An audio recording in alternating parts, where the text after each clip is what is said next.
नमस्कार मित्रांनो, जी फार्मर या यूट्यूब चॅनलवर तुम्हा सर्वांचे हार्दिक स्वागत। मित्रांनो, पुढील 3 दिवस महत्त्वाचे हवामान विभागाकडून या राज्यात हाय अलर्ट। मित्रांनो, राज्याच्या काही भागांमध्ये गेल्या काही दिवसांपासून अवकाळी पाऊस हजेरी लावत होता। त्यामुळे विदर्भ आणि मराठवाड्यातील काही जिल्ह्यांमध्ये नागरिकांना अवकाळ्यापासून काहीसा दिलासा देखील मिळालेला आहे। आता राज्यातील सर्वच भागांमधील पावसाने विश्रांती घेतलेली असल्याने तापमान कमालीची वाढ झाली आहे। राज्यात अनेक ठिकाणी तापमानाचा पारा हा 40°C पुढे गेलेला आहे। त्यामुळे नागरिक उकाड्याने हैराण झालेले आहेत। पुढील 3 दिवस तीव्र उष्णतेचा असणार आहे।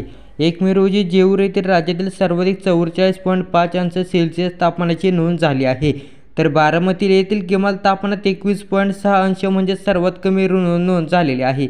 आज मुंबई शहर आणि उपनगरामध्ये आकाश मुख्यतः निरभ्र राहील। 1 मे रोजी मुंबईत 34°C कमाल तापमानाची नोंद झाली होती। 2 मे रोजी कमाल तापमान 1 अंशाने वाढ होण्याची शक्यता आहे। त्यामुळे कमाल तापमानात 35°C अंदाज वर्तवण्यात आलेला आहे। 3 मे रोजी पुण्यात किमान 25 तर कमाल 41°C तापमानाची नोंद झाली। 2 मे रोजी पुण्यातील कमाल तापमान 41°C राहणार असून किमान तापमानात मात्र 3 अंशाची घट होणार आहे। पश्चिम महाराष्ट्रातील तापमानाची मोठी वाढ झाली असून कोल्हापूरकरांनाही उन्हाचे चटके सहन करावे लागणार आहेत।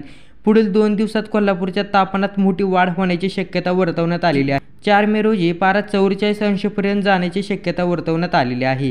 प्रशासनाकडून उष्णतेच्या लाटेबाबत अलर्ट जारी करण्यात आलेला आहे। अशा परिस्थितीत 3 ते 15 वर्षे वयोगटातील मुलांमध्ये डिहायड्रेशन प्रकार वाढण्याची शक्यता असल्याने अत्यंत सावध राहण्याची गरज आहे। त्यामुळे आपली मुलं दररोज किमान 10 ग्लास पाणी पित असल्याची खात्री पालकांनी करणे गरजेचे आहे। तसेच पाण्याबरोबरच आहारात द्रव पदार्थाचे सेवन, ओरल रिहायड्रिंग तसेच दुपारच्या वेळी घराबाहेर पडणे टाळावे अशा सूचना डॉक्टरकडून करण्यात आलेल्या आहेत। धन्यवाद।